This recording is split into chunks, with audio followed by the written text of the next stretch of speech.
Я є прихильником свободи слова. Мені може не подобатись те, що відбувається на програмі, але я віддам життя за те, щоб вона була.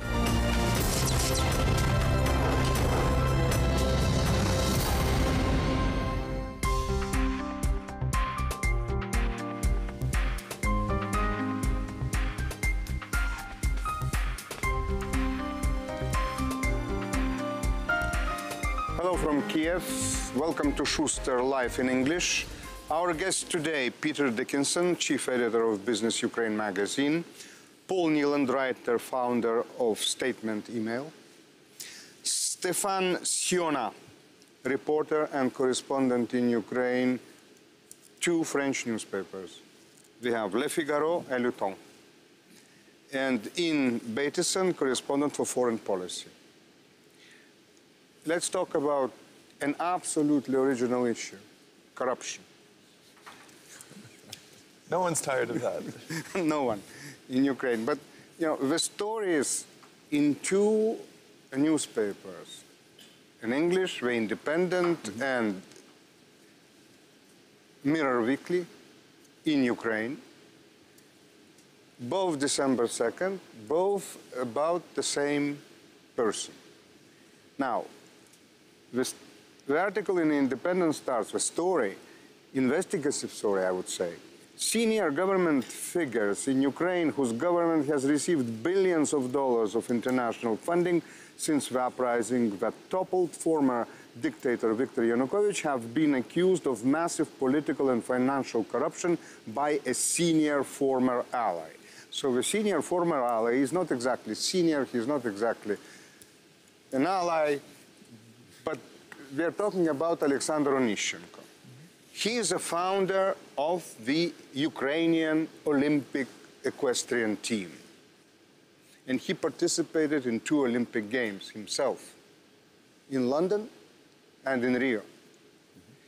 He is the owner of the brand Miss Ukraine. So basically, he's got great horses and beautiful women. He knows personally President-elect Donald Trump. Of course. A person of that stature, and he's a very successful businessman. Obviously, in Yanukovych's time or before Yanukovych, you cannot become a very successful businessman, even an oligarch in Ukraine, if you don't have connections with the powers that be. So he's very successful, he's well introduced, and all of a sudden, he starts carrying bags of money from the administration of the president to the parliament, bribing MPs so they would vote one way or another. Or at least that's what he says. That's his accusation. And we know that that happens. We know that people in parliament are paid for their votes. And in fact, I read the article in The Independent, and there was another article on this topic in the Radio Free Europe, Radio Liberty as well that I was reading today. But in the article in The Independent, he admits that he paid $6 million for his seat in Parliament, and he was asked why, and he said straight out, because I needed to protect my business interests. But what he didn't say is that anybody who pays for a seat in Parliament does so because they expect to make more back on top of that, because they will be paid for votes. That is the way that the system has worked, and that is why there was a revolution, and that is what we are trying to change. And then he goes further in the article, and he also says then that he paid $3 million per month to run a black campaign, a PR campaign against former Prime Minister Arseniy Yatsenyuk, but he's not explaining what he was doing that for, what he expected to get back from that. You know, he said the $6 million to enter Parliament was to protect his business interests. He didn't say what the other $36 million that he alleges that he spent, what was he supposed to be getting back from there? There's a lot in this story that's not told. He participated in sacking Prime Minister Yatsenyuk. According to the story, not only in The Independent, the president's men and the president himself wanted to get rid of Yatsenyuk as soon as possible, so he used him. What was he going to get for it? I don't know. Well, I would add, I think the story in The Independent is particularly interesting, A, because of the platform itself and the ownership of The Independent.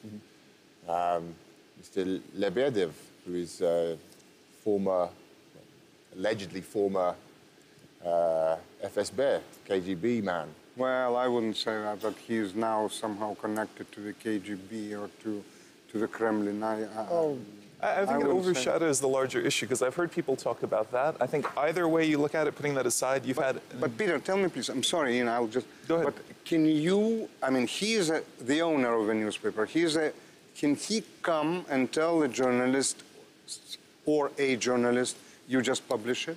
No, I wouldn't. I don't think it would happen on. Well, again, this is pure speculation. I think I would say that there's no such thing as a former Chekist, in the same way there's no such thing as former CIA. You don't leave the firm, and this is a kind of stereotype of the security industry globally. You can take that as you wish, but I think it's interesting that this story has appeared specifically in the Independent. Obviously very damaging for Ukraine, and essentially from a single source. These are allegations that he's made that have been taken more or less at face value. Sorry, I interrupted you. I mean, for me, I find it hard to believe that this is just because of intelligence connections. What I think is incredibly important is this is a very well-coordinated media campaign, with the pieces coming out, with interviews he's given, and it's been able to move very, very quickly. And he's been very smart with these recordings that he's released. He's released one of them, and this is with a middleman, and this is with them talking about the charges brought up against him in Ukraine. But he says he has another recording that he recorded with Poroshenko himself, with a microphone that was inserted in his wristwatch. So to me, the reason I find it hard to believe that it's all smoke is that it seems more like a blackmail situation. You know, if you have smoke and you're just trying to destroy someone's reputation, you drop everything, you make it big, you hit hard, and you do keep it going. But if you're trying to come to a negotiated agreement, you release some of it and you give them the opportunity to, buy you off, to back away. Because as we have it right now, there's a lot of damaging information, but it doesn't connect Poroshenko directly to anything that's going on. If he does have a recording of him speaking directly to Poroshenko about the money scheme, about buying votes, then that's incredibly damaging. And it doesn't matter if they actually get the votes for impeachment in Parliament, because he would have to resign, because the West is not going to give money to a president who's receiving cutbacks on dirty deals. It's just not possible. Stefan? I mean, the story just popped up, so at this stage I can really not comment on the veracity of the information, but just the fact that some politicians or advisors of presidents, of prime ministers, record presidents during the political life, the political process, it's very common. I mean, in France, we had exactly the same thing. The main political advisor of Nicolas Sarkozy recorded his conversations with him during years and recently published those informations.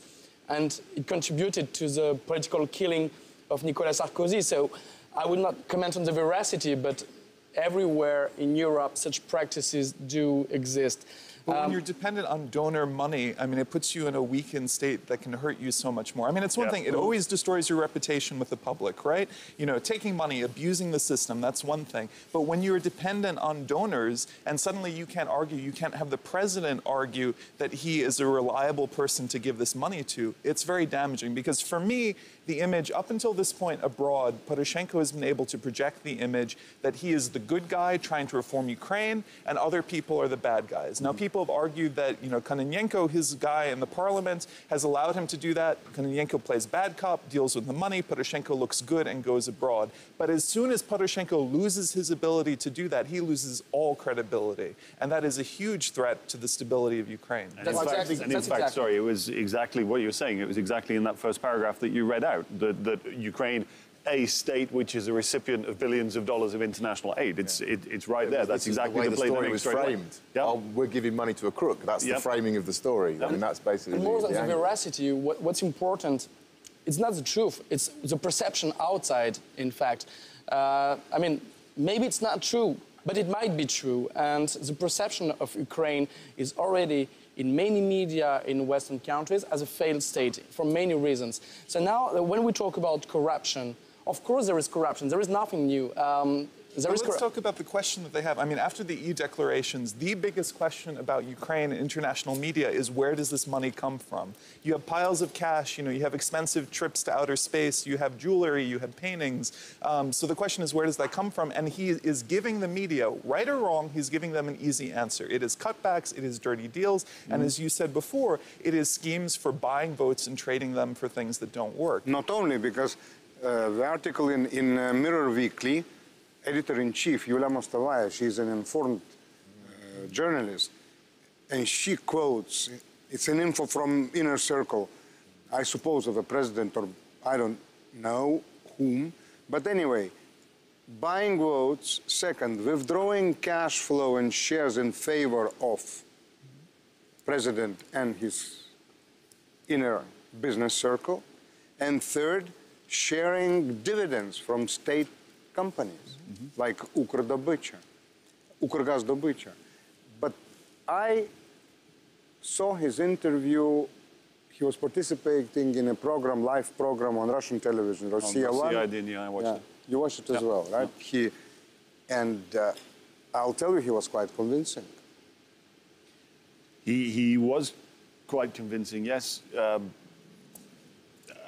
I watched that show and I thought it was interesting that he would use that forum to be making his accusations, to be making these allegations. I mean, he'd use Russian and U.S. forums. But you had Ariel Cohen participating in the program, who is an American politologist, expert.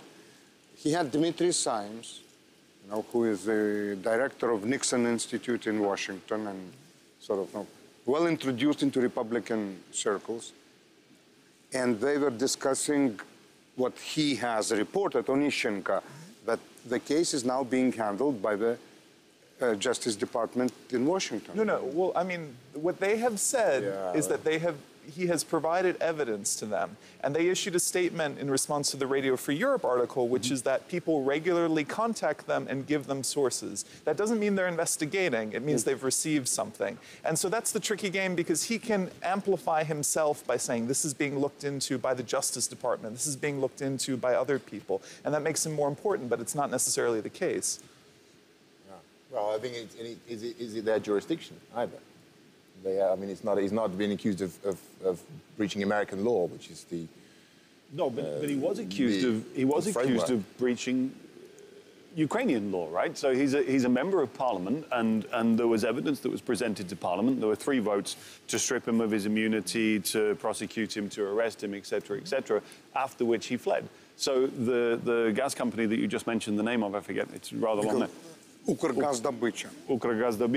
He was accused of essentially organizing a scam from which he extracted $62 million out of that company. That's the accusation. Again, nothing's proven in a court of law yet, right? But there must have been significant evidence that was presented before Parliament for them to agree to strip his immunity.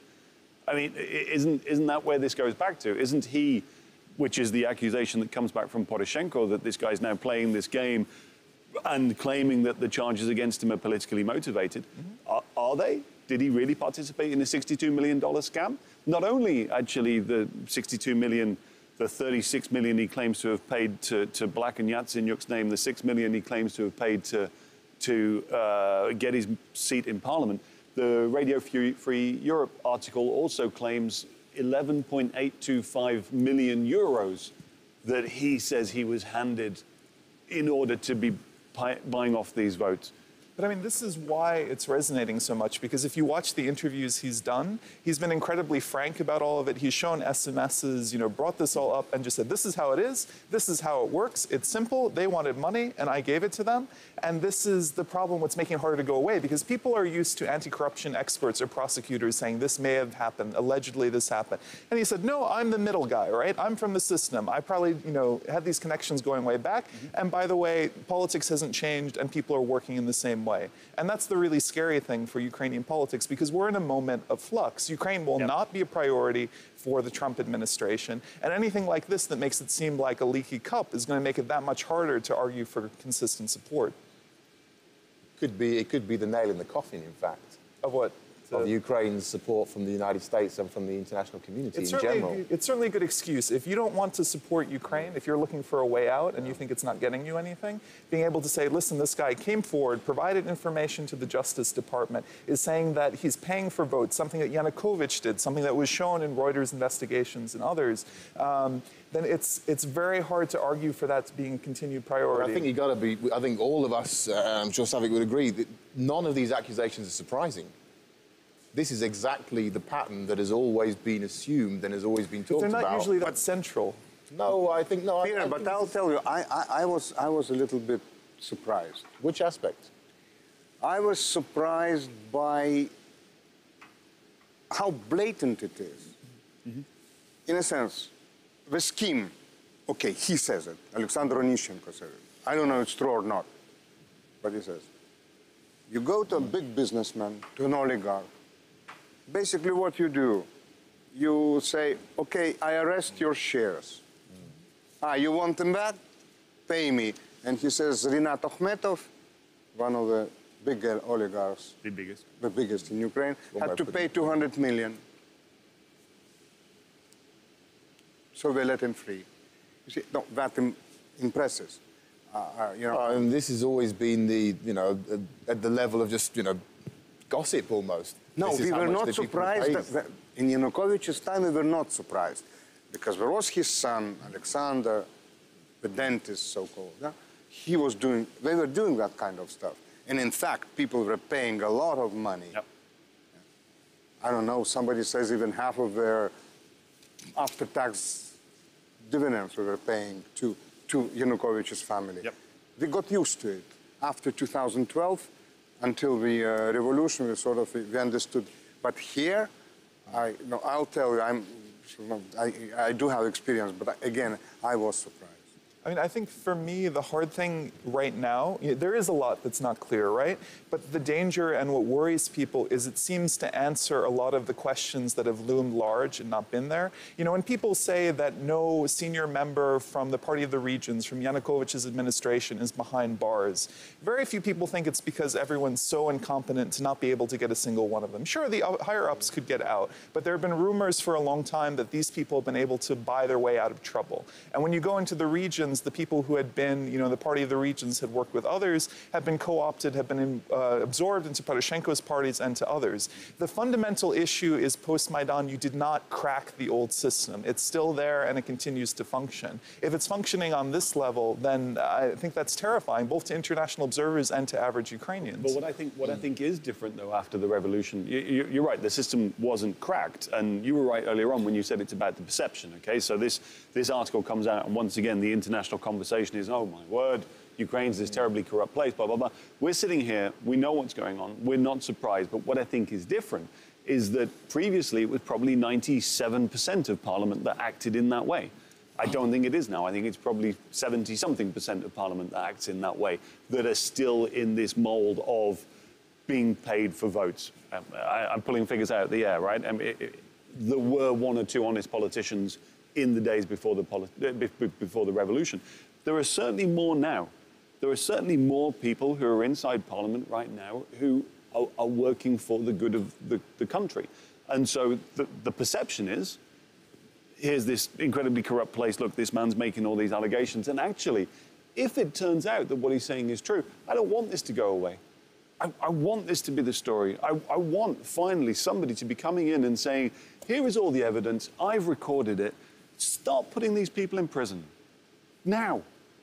And you're starting to have that. I mean, you've had the Anti-Corruption Office that has started its first investigations. Exactly. The issue is it's not just international press. In Ukraine, they're starting to look at it, and you do have these new structures that have been set up. So it is a first test for them. It'll be a big question what's admissible. Interviews with television are not. So it's a question of what evidence is out there and what he's willing to give. I mean, for me, there are two ways it goes. Either he keeps pushing forward and everyone finds out what he actually has, and he probably has more at least than what he's shown, or he gets what he wants, whatever that is, and then he pulls back. And then people are left trying to pick up the pieces and figuring out what actually happened. And it's quite a strategic moment. Let's say that this month, Ukraine doesn't have so much allies on the international stage. He lost one. Ukraine lost an ally in America. We have elections in France very soon. and we will have a new president who might not be such a friend of Ukraine. There are elections in other countries, and now we are at the moment between the American elections and the possibility to give to Ukrainians free access to the European Union. And in terms of image, what's happening is blasting. It's a blast. Of course, it's a blast because the public opinions in Western Europe, let's be honest, are not supporting the idea of giving free access to citizens of new countries. Should it be Georgia, Turkey, or Ukraine? Ukraine, by those practices, also loses allies on the political stage in Europe. And I will repeat it, in terms of image, it's really devastating. And there is also something I wanted to insist on. Corruption is one thing. In many countries, we think that Ukraine is connected to corruption. But in the past 3 years, we had a government which said that this is the most democratic government Ukraine has ever had. This is even the best government Ukraine ever had. But I will not comment on the allegations, but we are talking here about smear campaigns in media. And one other problem which is raised by this affair is the interconnection between media ownership and political system in Ukraine. And we are still in a country where oligarchs have media and have a big influence on the opinion, but where the president has his own channel. And this is still a big problem in the country. Maybe Savik's got an opinion on oligarchs and media ownership. Oh, I do. I do, because no, you know, it's so probably. Maybe we'll come back to that. But I think the international stage argument is a good one, because if we look at Europe, we have Britain, which is basically off of the stage dealing with Brexit and the fallout from that. You have Germany, which is going into an election year, and they're looking domestically from the fallout from the migrant refugee crisis. You have France entering a presidential election with a dead duck president. You have Italy, which has gone into government crisis over the failed referendum. And you have the US, where it's a wild card under Trump. No one knows what happens. So for Ukraine, that gives it very little room to maneuver, because all of these things are changing, and there isn't anyone new coming in. I mean, I've been looking just at the issue with Poland, and the fighting over history has made that relationship much harder, which no one used to question. Yeah, the pendulum has swung almost entirely in every area against Ukraine, and they are going to have to fight their corner and sell themselves and sell the Ukraine project now to a whole new group of people taking office, and most of them aren't sympathetic, frankly. Most of them won't be sympathetic. But I don't know if it's a whole new group of people. I think that this is very much the perception that that's what people think that they're voting for, whether we're talking about Trump or Brexit or the referendum in Italy. I think you mentioned losing an ally in the United States. Actually, if you look at the team that Trump has pulled around him, and I'm the last one to defend Donald Trump, but if you look at the team that he's pulled around him, they're not new people. They're not from outside of the system. They're all of the old establishment. And the GOP, the Republican Party, has generally taken quite a hard line. So hopefully the party base and structure and history is going to somehow counterbalance, well, both Trump and Flynn and the other I think you can look at their backgrounds. Files that they have in the administration coming in. I think they're in the car, but I don't think they're driving. You know, when I look at Trump, I see him bringing in a lot of people who have some CVs, but at the end of the day, the biggest thing for him is loyalty and that they do what he tells them. So I think they will have lee room where he's not interested or he's not engaged, but I think otherwise he'll tell them what to do, and it'll probably be very broad strokes. I think the wild card is the key. Your earlier comment, frankly, I don't think he knows what his Ukraine policy is at this stage. And a lot of it will be what he can get out of it and how attractive Ukraine looks as a possibility, as a possible success story of where he can go in and actually achieve something. And if it's toxic, as these allegations really make it incredibly toxic, or more so, or maybe just add to the toxic levels, clearly that's going to make them say, well, do I need this? Do I want to get involved in this? It's a hard sell, because up until this point, with challenges, Ukraine has been the example of what the US likes abroad. It likes its European democracies that it can support that become freer and more open. The US doesn't have a great reputation with that outside of Europe, but when you do it in Europe, it has, reminds people of the Marshall Plan. They can talk about Germany, they can talk about all of that. When you have a president who wants to break with tradition and he's saying, that none of this works, all this support, putting this money there, NATO supporting these people, we don't want to do that, that isn't guaranteed anymore. And then when you have people saying anyway, as we said before, that this is a leaky cup and these people are taking money, it's a very, very tough sell. And I think the problem is this scandal has been slowly building. Last weekend I spoke to people who'd gotten copies of the first recording, were listening to that, and it's gotten bigger and bigger. And I think it's going to be hard because Poroshenko's gut instinct when it comes to a lot of these things is to ignore it, to try and look presidential, to try and look above it. But this is moving faster than I think he realizes, and I think this has a lot of potential to hit him. Are you sure that it's moving faster than he realizes? I think, it's gone domestically. It's been in Russian, it's been in English. Onyshenko's supposed to have a press conference in Washington, D.C. next week. It's very well coordinated. You can put the question of the merits aside, but in terms of putting it in different countries and getting it into different languages and going for both the US and Russia at the same time while criticizing Ukraine, that's big. That's a sort of leverage and coordination I haven't seen anyone else in Ukraine have in the past couple of years. I mean, you haven't had that with Azarov or Yanukovych. They've been in Russia, they've done their marginal little stuff. I don't think anyone else has been as loud. Even Abramovichus didn't get that much emphasis when he left. But I think when we're looking at Russia, I think Russia's enjoying the fact that somebody is spilling some dirt about Ukraine. I think one of the main messages that Russia wants to portray internationally is, look, everywhere is corrupt, right?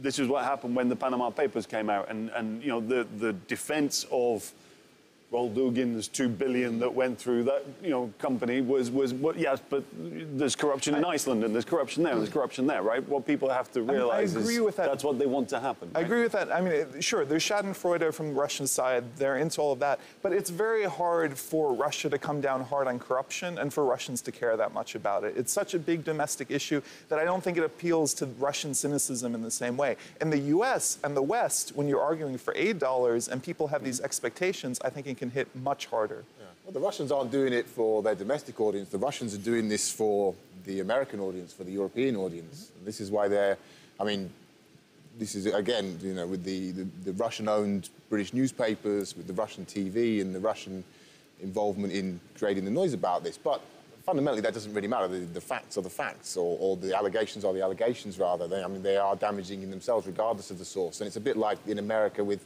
people saying, the leaks are, it's Russian hacks. And a lot of people were, I think, legitimately saying, well, maybe they are. But at the end of the day, this is the information, isn't it? Let's talk about the information, not about the source. Well, I'm just saying Russia's often simple. But I mean, for me, with any legal case, you have to say, okay, there's the actual legal argument, and there's all the spin that comes around it that can push movement before the legal case even gets going. With an impeachment case, which is what people are starting to talk about or what there's kind of buzz around, that's even more so, because to actually get a judgment in an impeachment case, you have to have 3/4 of the parliament find that the person is guilty. The issue then is when it starts to build and it gets bigger and more people come out, then no one wants to deal with that and they step back. The biggest issue for Ukraine is that even if that doesn't happen, it can distract the president and stop him from being a strong international voice, because it means he's got to step back and someone else has to try and step in to go abroad, to talk to donors and argue that Ukraine is still fundable, is still feasible. And I don't know who could do that right now. Yes. Okay, let's break for a couple of minutes.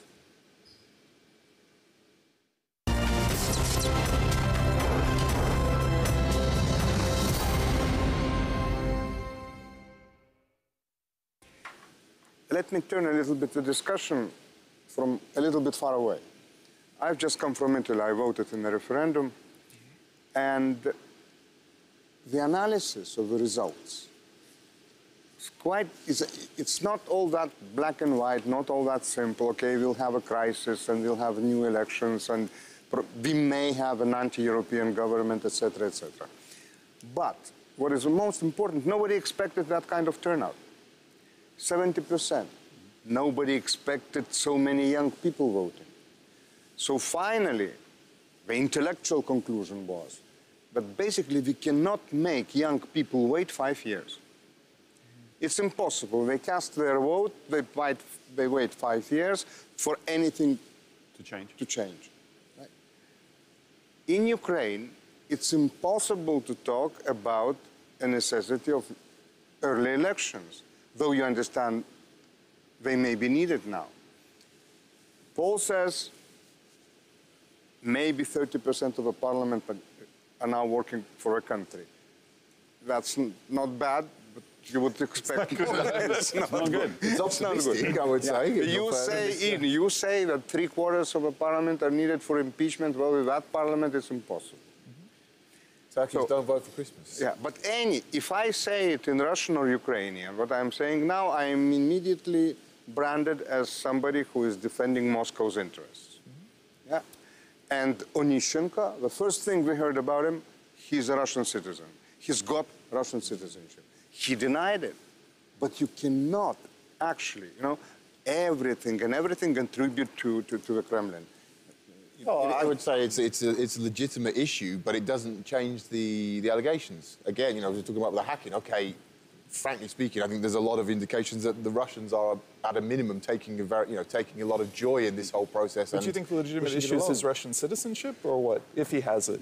No, I think going on Russian TV, speaking to the Russian media, using that as a platform. I think that is, if he was eager to avoid But is that, that treasonous? Because that's part of what they're bringing up against him now. I just saw that. Yeah, I think that's questionable. To go down that road. But I think ultimately it doesn't matter. I would say would be my conclusion. Okay, it's perhaps inappropriate, you could argue, or treasonous would be excessive, but the allegations remain as they are, and they need to be addressed regardless of where he's airing them or who's supporting him or who's providing him with a platform.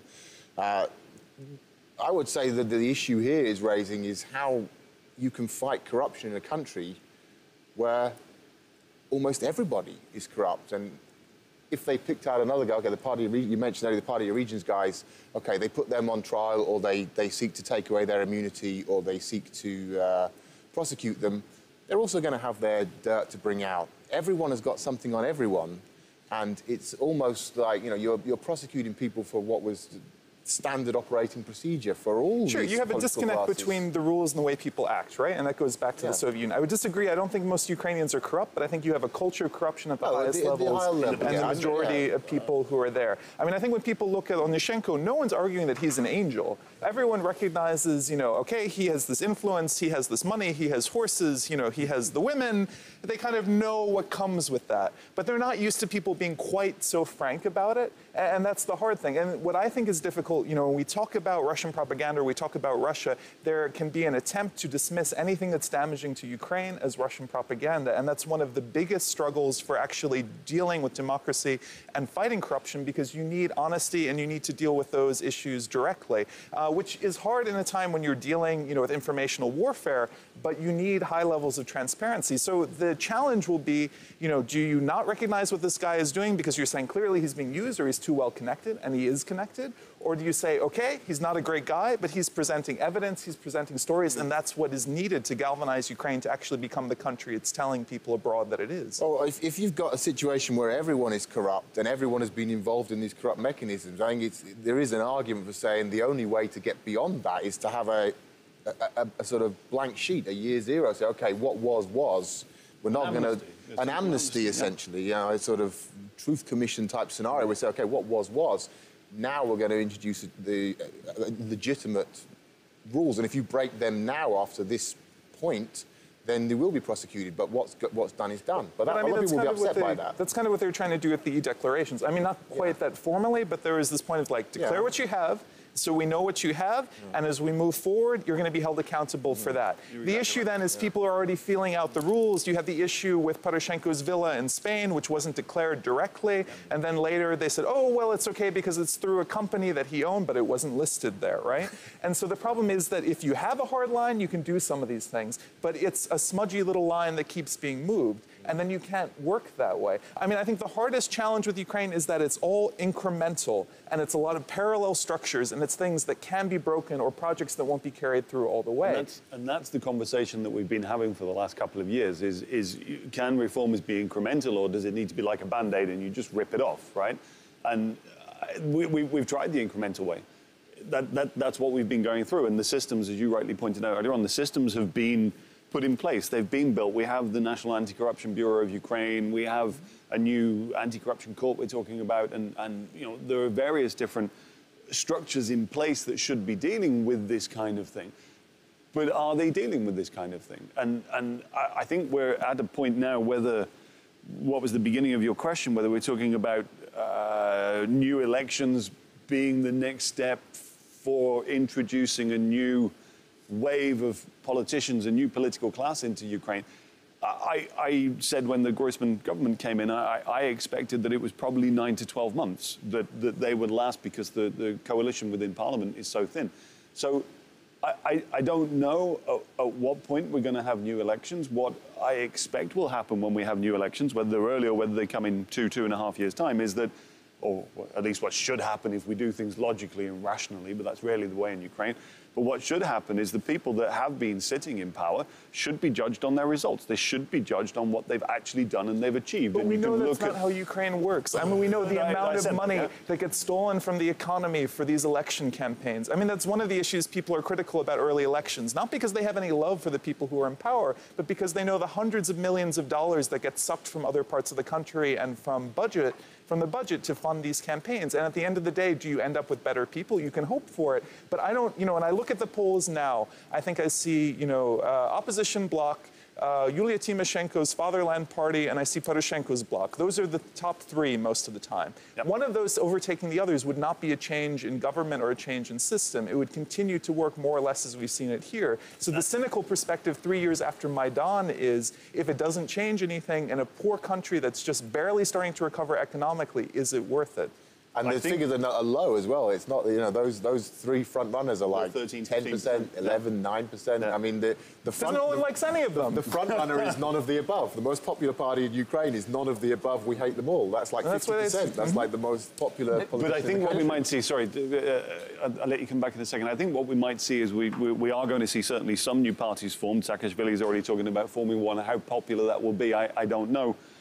Because what I was saying is people should take their decisions based on performances. And I don't think Saakashvili's performance in 18 months in Odessa was anything that set the world on fire. He didn't put too many people in prison, right? But I think we will see new parties formed. I think we will see new civic initiatives coming to the front. But Ukraine's not a country driven by parties. I mean, most parties are just fronts.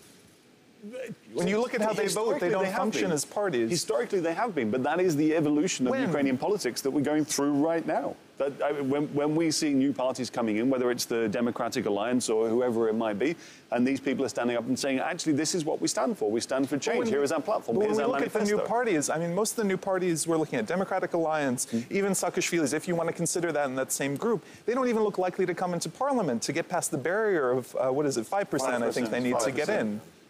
Today? Well, I think the election campaign could change that, but I agree fundamentally, yeah, Ukrainian party politics is a personality contest, essentially. It's her bloc, his bloc, that bloc. They even named but after each other. you know, it's really catch-22.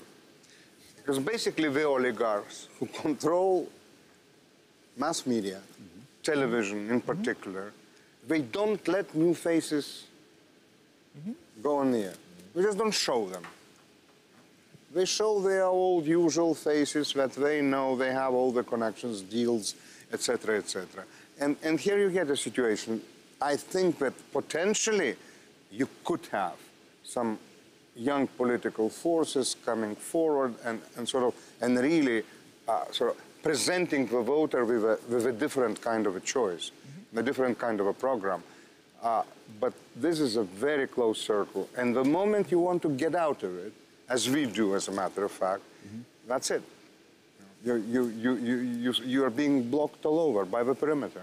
Well, because everyone, you know, as we've discussed, there are structural obstacles, things from the old system that stop change. One of them, you know, is how the judiciary not functioning. So they've started to reform the prosecutors. They're trying to get the judiciary going. Another big part of it is the media, which works as a weapon here, right? Oligarchs will support their channel because if they are attacked, they want to have something to go against someone else and their media channel. And the issue with that is, you know, that is one thing if you're saying, oh, you get two different sides. But in a democracy where you're supposed to have an accountability accountability role for media that holds people accountable and pushes them when someone's channel, when an oligarch's channel simply goes silent on an issue that pertains to them. You know, when we had Kolomoisky and he was dealing with, what was it? It wasn't Naftogaz, but he was dealing with his companies there. That was not really covered on 1+1 and others. And so in this system, I don't know how you get new people in because they're only going to do it if it's useful for them. And what's useful for them is bad for the country. For me, judiciary is the issue. I will give an example. 15 years ago, when I started my career as a reporter, I've been living in Romania during 2 years. Romania at that time was the most corrupt country in Eastern Europe, except countries from the former Soviet Union. It was terrible. It was really a problem to enter the European Union. Things started to get better only when the Romanian state created an independent body to investigate corruption. And it took maybe 10, 15 years, but after 10, 15 years, the Prime Minister Nastase, who was at the power when I was living 15 years ago in Romania, has been put into jail. So they had the political will, and there was an independent body investigating on corruption crimes. So it's possible, but there is a need of consensus in the society for this. And in Ukraine, we can talk about elections, we can talk about early elections, but the problem is that there is no political consensus in the Ukrainian elite to go towards this direction. But I can't see Ukraine going the way of Romania because Ukraine is not in the EU. I mean, you're talking about political will, and that is important. But, you know, Romania is in the EU, had that pressure, had the prospect of really joining. Ukraine has struggled so much just to get the visa-free regime. I mean, in terms of being a member of the EU, I don't even see how that can be considered a political reality. Romania did their step after entering the EU, in they fact. had the pressure, and that was, I mean, yes, so that's even more. The incentive. Very big. Yeah, the pressure is real there because... Stefan, sorry, and remember, Ukraine is a country at war. And I'm not talking war, you know, so in a sense of, I don't know, Hemingway stories. I'm talking about the young people who are there, who are going through that experience, who see what's happening here. And I don't know. I think no one can predict. You can have a coup d'etat tomorrow. You can have anything tomorrow. Because what those people think there, and they're armed, we don't know. They're not happy. I think is a safe bet. That's right. They're judging not by happy. the feedback that you hear from people coming back from the front lines. Well, You know, if they get a Nishankov's interview there, they probably discuss it a bit differently than us. I think so. Yeah, but would it be so shocking for them? I think I think it's more damaging for the international audience than the domestic audience, although it's certainly relevant. But they're going to be much more. I think knowing the engaged details by it. is hard. You know, that was my big lesson when it came to the e-declarations. People understood what was going on, but suddenly when it's itemized and you know the details, it shocks people in a way you're not expecting. Yeah, of course. And the issue when you're dealing with the president, when the person, you know, he puts on his camouflage uniform and he flies around and he presents himself, you know, is trying to increasingly present himself as a strong man. And when you have someone like that who then is connected to these schemes or is allegedly connected to them, it gets a lot harder to follow. My biggest fear in Ukraine moving forward, something I've been afraid of for a long time, is when the moment changes and there's a falling into cynicism, when people don't think that any change will improve things and it would have been better if nothing had ever happened. And I think it's getting harder and harder in this moment, especially because people realize this transition period is the space that Ukraine exists in, that it's not changing fast, that Ukraine will not become an EU or a NATO member in the near future. And that means dealing as best they can without many allies. So, Stefan, I think that this is a difference.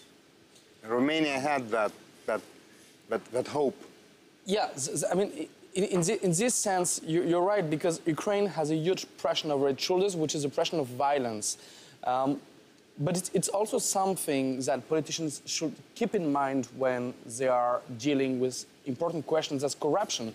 I mean, 3 years ago, on the streets of Kiev, people were fighting against corruption. I mean, they were talking about corruption on Maidan. The thing is, what happened after the Orange Revolution was completely different.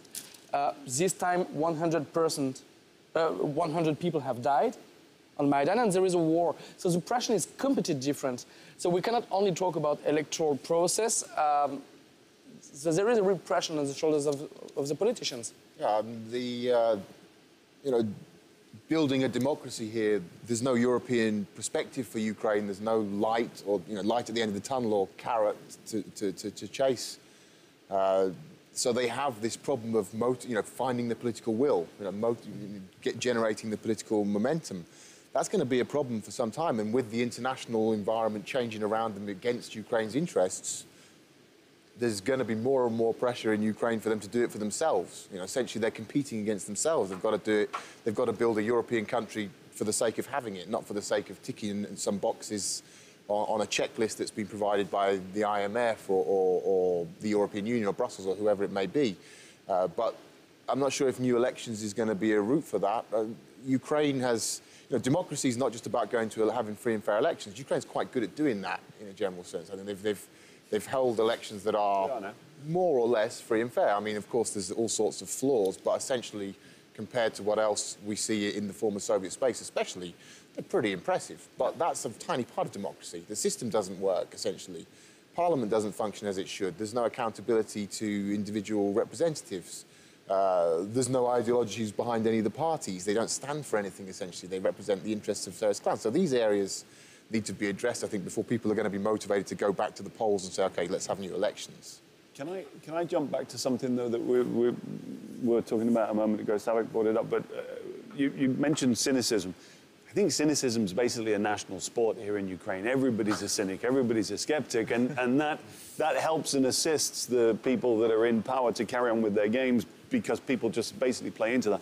But the point that you raised that I wanted to come back to is the soldiers on the front line. And what are they thinking when they're seeing this? And after the declaration story, I remember reading a couple of articles where the soldiers were saying, we know that they're corrupt, and their base answer is that they're not fighting for Poroshenko, they're not fighting for Groisman to have 12 watches, they're not fighting for any of those people that are sitting in parliament. They're fighting for their country. They're fighting for their homeland, for their territory. And so I'm not sure that they're going to be too distracted from their mission. Their mission is to protect the land and citizens of Ukraine, and thankfully those heroes continue doing that. There can still be a strong sense of betrayal. Like the people who are fighting to give Ukraine a chance, right? To give it the maneuvering room, the time to experiment, the time to try and have some results.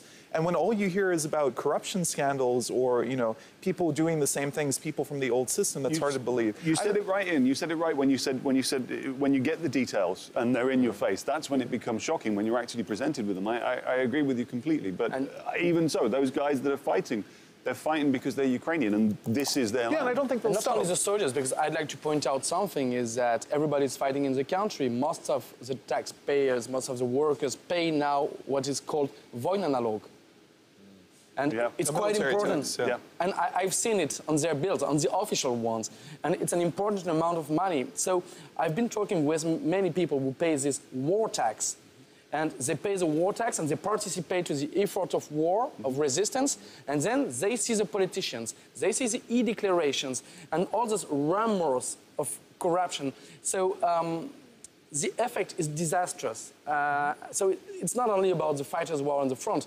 It's very important. It's a very important aspect because they have weapons, and this is something important we have to keep in mind. But the population is also suffering a lot, and the population pays a big price to this war.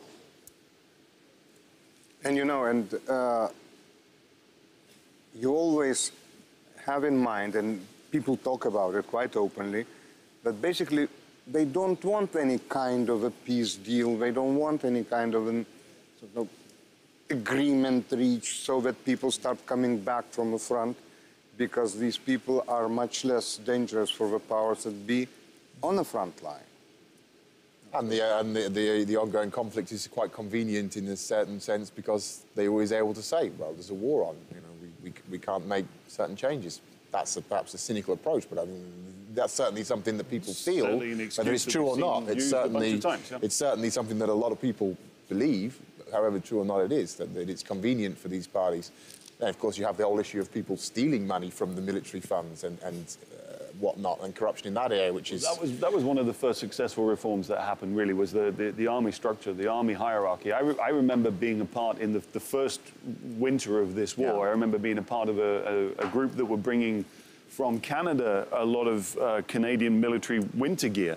And I was sitting, with this group that were organizing this, and they were saying, the first thing we have to put in place, and so this is 2014, the end of the winter or beginning of the winter of 2014. The first thing we need to put in place is a system that checks what happens to these uniforms when they arrive, so that the generals don't steal them and sell them. And I'm like, you're kidding me, right? The generals would leave their soldiers freezing? And I thought after, at that point, 11 years of being in Ukraine, that I wasn't naive anymore. But, I mean, that was real. That needed to happen. And that has happened. The military hierarchy, the military structure is a lot better now. One of the first or few arrests that we saw, in actual fact, from the anti-corruption bodies were specifically of people that within the military structure that were taking bribes, taking kickbacks. I remember seeing one in Odessa, some guy who'd taken $200,000 for taking rations from a certain country and or those whatever. cases matter, and I'll say why they matter, because that's what people hear and they start to think, maybe this environment is changing, maybe I shouldn't do that, or if I get what other position, I shouldn't take it. But again, I mean, it's signaling. And so when you have real cases at the top, whether, people looking at e-declarations and the amounts of money that's collected, or you have this Onishenko stuff, it's harder than people starting to think, well, maybe things haven't changed. Maybe it's, the same way that it always was. And that's a slippery slope. When I tweeted actually about the visa-free announcement that came out this morning, that the EU has found the mechanism that they needed to be able to reverse what they were giving just in case it needed to happen, right? Yeah. That was the key that was stalling this.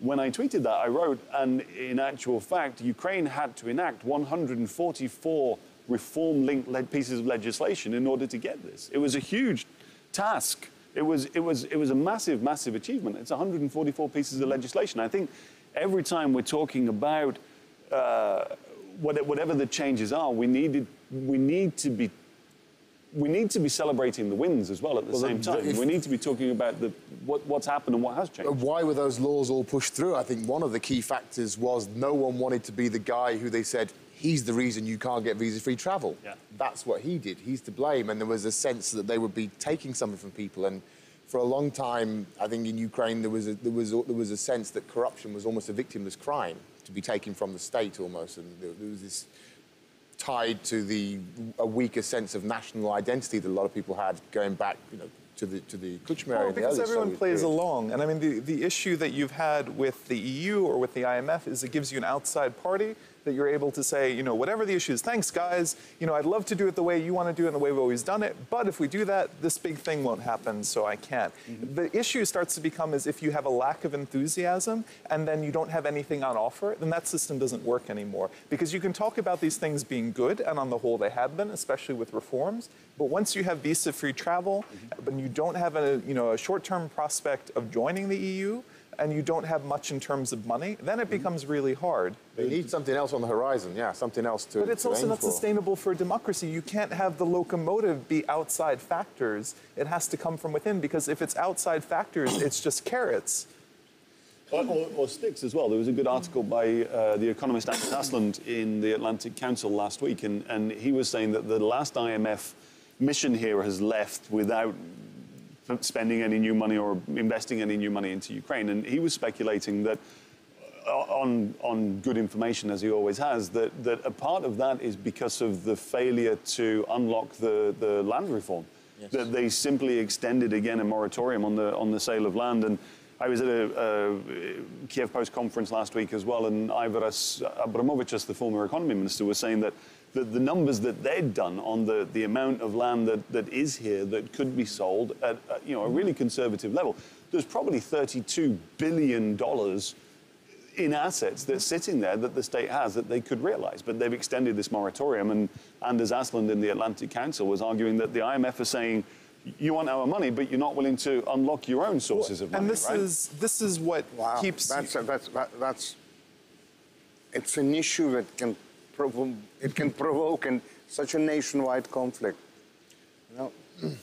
Land sale. Land sale. Well, it's a populist issue, I would say. I mean, it's It's not controversial in most countries. It's not. It's not controversial at all. At similar moments, it has been. I mean, it was controversial in Poland when they were entering the EU, or when they were talking about it. They were terrified of Germans buying up all the land, going back to similar historical contexts, to the extent that Dutch investors were having, their property and investments attacked because the names looked German enough to do that. So it is a real thing that is there, especially in an unstable time, and a fear that, the foreigners are going to come in and buy everything up. What for me is the big issue, because the difference between, a developed economy and a developing economy is that in a developed economy, at least the way it should work, you have people create something that's more efficient, and they make a lot of money from it. They find some system, whether it's Uber, whether it's an app, whether it's something else, makes it work better, you make money, everyone uses it. Fantastic. In developing countries, making a lot of money is usually about milking the inefficiencies. You get a monopoly, you get something that's controlled, you get something that only a very small number of people have access to, and suddenly you can make up your own price, and you're basically printing your own money. And that is still where Ukraine is today. And that is the pressure that every time they agree on something, then whatever that interest is, comes in, uses the levers they have through Parliament and others, and tries to shut it down. And as you're right to say, only when there's something bigger and they can come back and say, you're not going to get this, that then does it change again. But I don't think that's sustainable. I was making a note here which turned out to be exactly the same as you were saying, right? When foreigners come in, what do? They make things more efficient. If we see foreign companies, be they big agro companies or whoever, if we see them coming in and buying vast tracts of Ukrainian farming land, what are they going to do with it? They're going to make it much more efficient. And that effect on the economy, not just the effect on the economy from unlocking those many billions of dollars that they could have if they changed their stance on selling land, right? But the effect on the economy, we're already the largest exporter of sunflower oil in the world, et cetera, et cetera. You imagine once the efficiencies that we see in European farming, EU farming, or North American farming, when those efficiencies come here with the soil that we have here, what effect's that going to have on the economy? But you can see why it's challenging. Last summer I went to the village where Serhiy Mgoyan was from, the ethnic Armenian Ukrainian who was killed on Maidan. Yeah. And when I was there, because I went around with his dad, I went to his grave, I was asking what was going on. And the hard thing with rural Ukraine is they have seen the least of anyone in terms of positive change since Maidan. They get less money for what they sell. The money they do have doesn't go as far. The roads are in terrible shape. They still have the old police, and they still deal with corruption. When I spoke to Serhiy's father, he has his car, and it's plastered with pictures of his son. He loves his son. Still, he has been stopped by traffic police where he is, and people have tried to demand bribes from him. And then he's been, he has said, why? What are you trying to do? And they back down. But that is the reality of it. And if you do a big thing like land reform, then suddenly the people who have been affected the least positively by the last 3 years and suffered the most are going to see drastic change. And it could work. It could be positive. Yeah. Unfortunately, Ukraine has a terrible reputation and record of people taking change and milking it for personal gain, and again, making it inefficient. And to tell the truth, we don't really know how much land is available, because it's very difficult. There hasn't been an audit. There is, we don't know, because a lot of it has been already rented. We don't know, bought up, somewhere behind, the scenes.